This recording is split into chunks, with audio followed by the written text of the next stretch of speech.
Okay, horse lovers, I wanted to show you a little bit here with Gina. This is my 11-year-old Dutch warm blood at the time of this filming, and I was just going to show a fairly typical ground session with her and sort of walk you through what I'm doing and why, and tell you anything that might pop up that I wish I'd done differently. Right now, all I'm doing is giving her a chance to look around. I'm more gathering information here versus training her to do anything. I do hope that she's feeling a sense of being seen and heard here, right? I want to open the floor here, and my intention is to say to her, what do you need to tell me today? Right? What bothers you? What's, grabs your attention? What do you find interesting? All of those things. How are you feeling today? Is your body feeling good today? So for me right now, her body language says, I'm curious about the arena today and the environment. What are we going to get up to? What kind of fun stuff? So there she checked in with me, and that's why I gave her a cookie, right? The reinforcer was to reinforce that checking in with me will always feel good.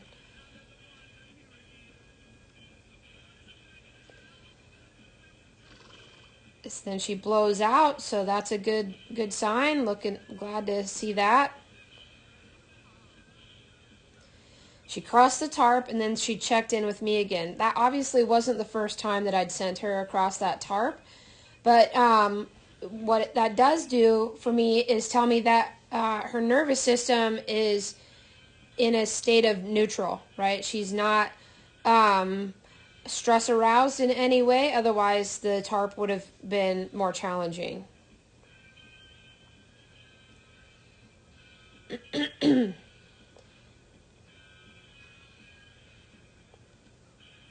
And she crossed it again, and that time even with what seemed to me like a little bit more curiosity. She's keen to investigate it and do more with it, so that's all good. So here my test is, can you put your feet on the tarp and stay there? And she said, sure, no problem. So all of these are green lights. Like when I play with my horses on the ground, quite often it's in an effort to consider whether or not riding them would be safe that day. So far, everything looks good. Now, that was an important spot, right? I've taken the leadership back, right? She's not deciding where we go, although I'm considering her focus when I make choices. But notice this space between us right now. I'm about to bring my life up and move my bubble towards her sideways. And the goal would be that this amount of space stays the same, that she yields away from my bubble. And she does. Right? If she didn't, I would have bit her, right? I would have used my stick and string and tapped her somewhere on her body that said, hey, you let my bubble touch you there. That's not our agreement, right? That's not how we do things. I asked for the trot, and she gave me a nice relaxed one. This body posture here, guys, has taken me 2 years to develop, right? That she's round over the top line. She doesn't have a super strong top line because we're not working on that right now. But she is relaxed, and that's a big deal, especially because I didn't have to do anything to ask her to relax. She did it herself. Okay, we're heading towards some self-regulation here, and I'm really pleased about that.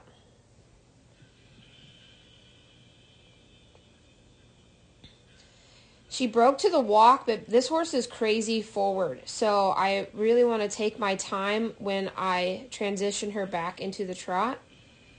And now we're going to go traveling to see if, as we visit different spots in the arena, how does that affect her?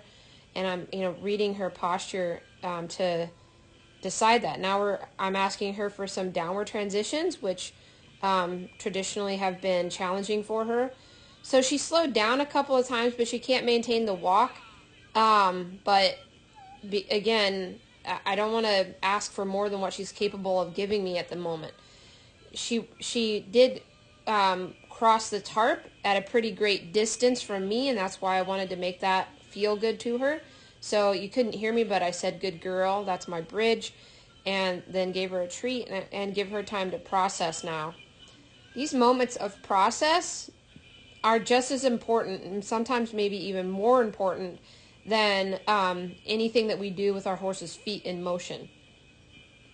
She's telling me something now, right?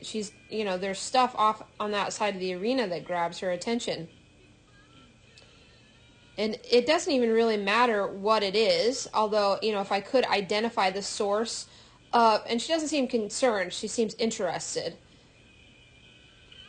Okay, now, the reason all of that happened is because she's what I would call, and please, if my colorful language bothers you, I'm sorry, but she's half-assing me here, right? So she's not fully engaged in the conversation, so I'm going to make that uncomfortable for her.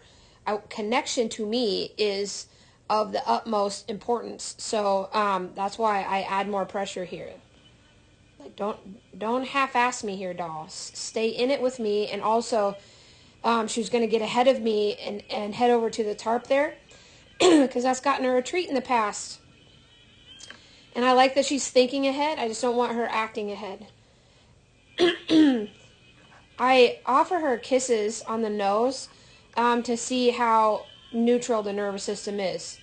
If she's super relaxed, she will stretch her neck out and really participate in the kiss, right? In letting me kiss her nose. She'll really get into it. But she's still distracted, by the environment. I don't think she's bothered or worried, as evidenced by her blowing out just there.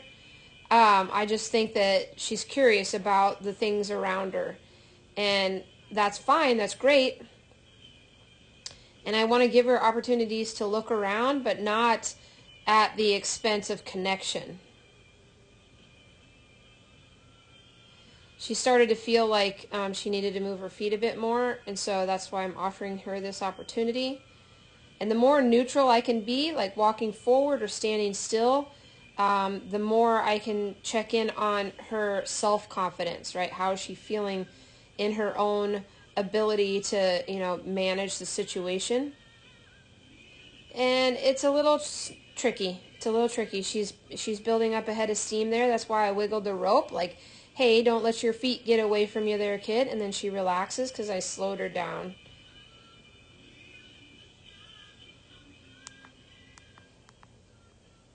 Still a little elevated over there. Pivo's losing us some and trying to find her again. There we go. Ooh, and then she's able to maintain the trot over the tarp. That's a big deal. That's a big deal. Like, it's two pieces of information at the same time. Maintain gait and handle a confidence issue. And she did both really well, so I want to make sure I reinforce that moment and also give her time to reset. So the lick and the chew there tells me the nervous system that she's getting inside her window of being able to stay thoughtful. Not necessarily comfort zone, right? Sometimes comfort zone is like no new information is being absorbed. But so she still looks a little stimulated, but she's inside her window of being able to think her way through the puzzles. Outside of her window would be stress aroused, right? In self-defense. She'd be in some kind of defensive mode. And I don't see that happening at all, but we're she's in and out a little bit. She's kind of walking the line some. But you got to do that in order to open the window wider, to get her window of trainability wider.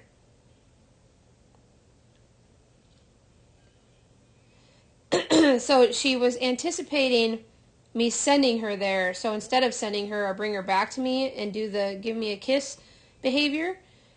She participated in that fairly enthusiastically, so I feel like we're still together quite a bit, but She's very, distracted by the environment on this day, which is pretty typical for her. She's a pretty skeptical horse. She's always on the lookout for possible danger, and it gets better little by little all the time.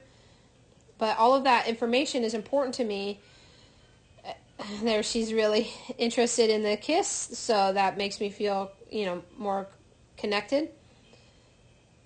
But we're just taking our time so that we can both maintain our trust in each other, and it's gonna be a process because I'm not as brave as a lot of riders, or not a lot of riders, but some riders might be professional trainers, that sort of thing.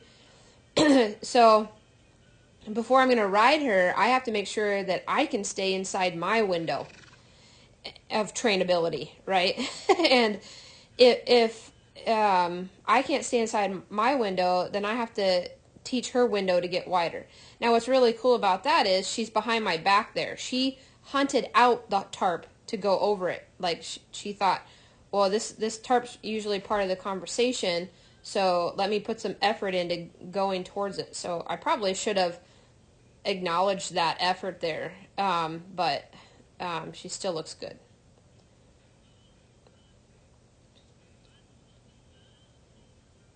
Downward transitions are a big deal. So I use the stick first so that eventually it will work at liberty. But either way, pressure in front, it will promote the downward transition. So it depends on whether or not am I trying to refine a piece of communication or am I making a correction. So earlier, her feet were kind of getting away from her, and that's why I wiggled the rope right away. Where here, I'm working on the transition, right? So I want to make sure that I offer her something that has a potential to be pleasing, which is the stick, and then follow that up with pressure that makes my point. I probably should have let her soak there. That was a pretty big amount of pressure. So to my future self, in future efforts, don't forget the power of a pause. Yeah, she's slow. Yeah, good.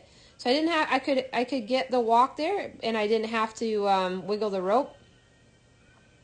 So that's a good time to pause too. If I missed it earlier, I can take a nice, good long pause here, and make sure that I don't keep, pushing her until she, starts to feel like nothing she does is going to be right, and that'll cause her to get defensive. So I don't want to, introduce a stress response, right? I want her to stay inside of her window of trainability, which means aroused, right, but not defensive. I need her to be alert and aware, but not looking for a way out or trying to protect herself from me or the situation. Good.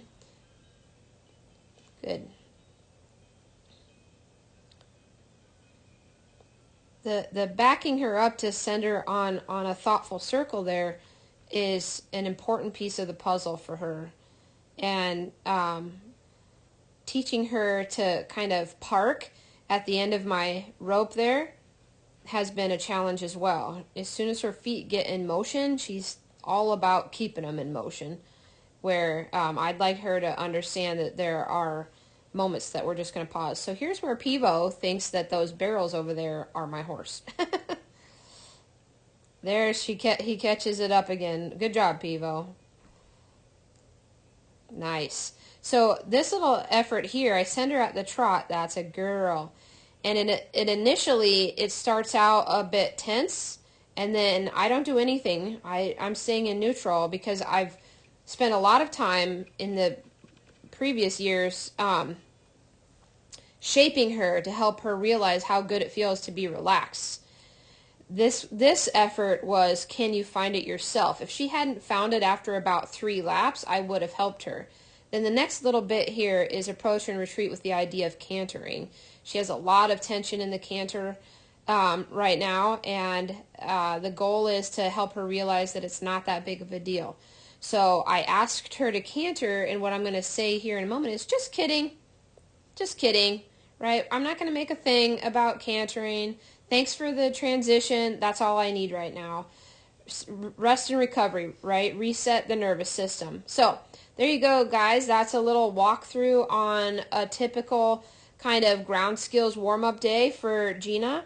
I do believe on this day I saddled her and went through many of those components again. And most likely, I can tell you definitely, I had a ride for about 5 minutes at the walk. Okay, that's all this warm up would have allowed, because I wasn't able to widen her window of trainability in there any more than, that would allow my window of trainability to handle more than just some basic go, stop, back up, and some yields at the walk. Okay, I hope you find that helpful. I'm Coach Christy, and I am happy to be your coach.